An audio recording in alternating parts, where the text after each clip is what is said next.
I submit to you tonight, brothers and sisters, I am a Muslim. Number one, that's my first identity.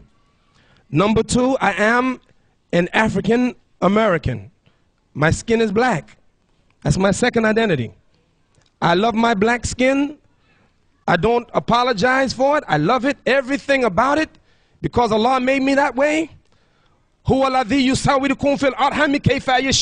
Allah who created you in the wombs of your mother as He pleased. And if Allah made me a black man and pleased to be, for me to be black, I'm pleased to be black. Allah made me that way. Allah made me to be a man, and I love being a man. I don't want to be a woman. Degenerous. And every woman should be proud of what Allah made her to be, a beautiful woman. I don't want my wife to be like me. I love her exactly the way she is. She's a woman. If your skin is white, be proud of that white skin that Allah gave you. Your hair is red, your hair is nappy, your hair is woolly, your hair is black, it's blonde. Doesn't matter. These are insignificant things. The real thing is, the real knowledge is that we submit our will to do the will of Allah the Almighty. So number one, I'm a Muslim. Why? Because on the day of judgment, my black skin can't do nothing for me. Your white skin can't do nothing for you. Your Arabic tongue can do nothing for you. Coming from America or coming from wherever you come from will do nothing for you on the day of judgment. The thing that will help you is your relationship with Allah the Almighty, your iman, your faith, your taqwa. So don't worry about your skin color. Don't worry about what country you come from, language you speak. That's irrelevant to Allah subhanahu wa ta'ala. Allah doesn't look at these superficial things. He looks at your heart and your deeds. So I'm one, a Muslim. Number two, I'm black. And number three, I am American. Brothers and sisters, the same way some of you brothers come from Egypt and sisters come from Egypt or Syria or Jordan or Palestine or Sudan. Every one of you came from a country. I come from a country too.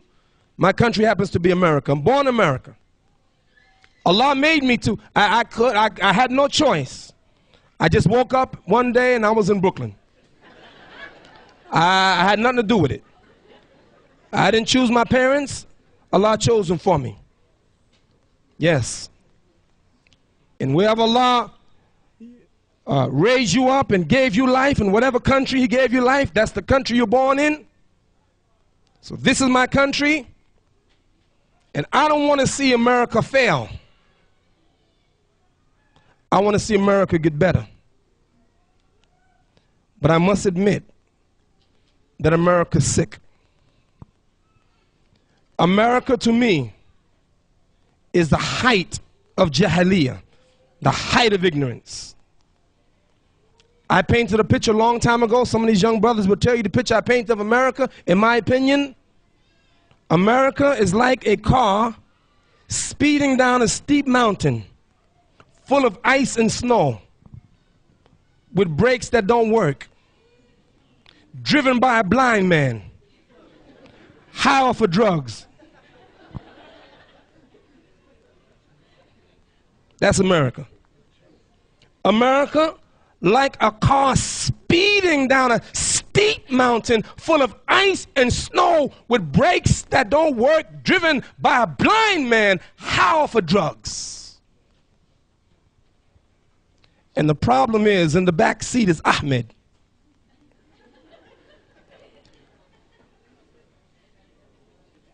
Whose feet are on the brakes and whose hands control the throttle? Why do I say America is the height of ignorance? Imam Siraj, but all of the technology of America, all of that, yes, tops. But real knowledge, she lacks. And what is that knowledge? Number one, brothers and sisters, the greatest knowledge that you can ever get is the knowledge of Allah. Trust me. The greatest knowledge you can ever get, the greatest knowledge, is the knowledge of your Creator, Allah. أعوذ بالله من الشيطان الرجيم وكيف تكفرون بالله وكنتم أمواتا فأحياكم ثم يميتكم ثم يحييكم ثم إليه ترجعون. كيف تكفرون بالله وكنتم أمواتا فأحياكم ثم يميتكم ثم يحييكم ثم إليه ترجعون. How can you deny Allah when you were dead and He brought you to life? And then He will take you again, He will kill you and then bring you to life again, and then you have to return to Him. How dare you? How dare you deny Allah? And let me tell you the lesson that I learned. For Allah, the real issue is not how you begin, but how you end. إنما الأعمال بالخواتيم كما قال رسول الله صلى الله عليه وسلم إنما الأعمال بالخواتيم بالخواتيم بالخواتيم. Your deeds shall be judged by your last deeds. By your what? Last deeds. By your what? Last deeds. You know why? So you can't take Allah for granted. Some people want to rest on their laurels. Oh yeah, I worked hard, I can retire now. I can sit down. But guess what? Prophet Muhammad, peace and blessing be upon him, never retired. He died on the post. Abu Bakr never retired. He died on the post. Umar never retired. He died on the post. Uthman never retired. He died on the post. Ali never retired. He died on the post. What about you? You going to now retire from Islam? Well, I've been working 50 years. I can retire now. Shut up.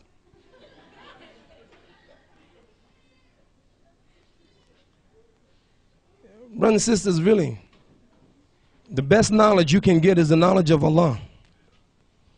And I want to leave you with one of His names. Yes, knowledge is sacred. What kind of knowledge? And you make sure that you don't be ignorant to the real knowledge and then get the superficial knowledge that can't help you on the day of judgment. Because even if you're a mathematician, by being a mathematician will not get you into Jannah, not get you into paradise. Don't get me wrong. Don't say Imam Siraj is teaching against secular knowledge. No, I'm not. Imam Siraj is teaching us priority. Make sure you get the right knowledge first. And the most important and significant knowledge is the knowledge of Allah. Once you have that, then you can put everything else in perspective. One of the brothers from New York, alhamdulillah, made Hajj. Sheikh Rafiq, he's the principal of the school, the Muslim school under which my children go to. And by the way, brothers and sisters, in case you didn't know it, there are 17 full-time Muslim schools in New York City. But don't get excited, because those 17 full-time Muslim schools only accommodate less than 1% of the Muslim youth. So even though 17 appears to be a lot, it's really insignificant according to what we need. But this school, Islamic Elementary School, Sheikh Rafiq is the principal. He went to make Hajj. He was at JFK Airport the day on the way to go to Jeddah, and he had in his briefcase $15,000 in cash. And he put the briefcase standing up on the line, ticket counter. He put the briefcase between his legs. He says, Imam, I turned 1 second, and I looked, it was gone. $15,000. Cash. Stolen. The person who stole it is a person that's jahil, ignorant, because they don't know Allah. 14 million Americans arrested a year because the country is full of jahiliyyah. 21,000 people murdered in America because the country is steeped in ignorance. 30,000 Americans took their own lives, committed suicide because they're steeped in ignorance. American women parade themselves naked on magazines, on the internet. Raunchy telephone calls for money because we're steeped in ignorance. prostitutes walking up and down the street, army with sex perversion, corrupted officials, president, Congress. More money spent in America on illegal drugs than on food and clothing and education. Why? Because America's in ignorance, not technology. She has that. Now, why now are Muslims going after the same kind of knowledge that they're going after and forgetting our knowledge that make 3,500 Muslims open up a liquor store in Chicago? Because I submit to you, we're going after the wrong knowledge. And the knowledge that we should go after, A, the knowledge of Allah, and 2, the knowledge of the hereafter.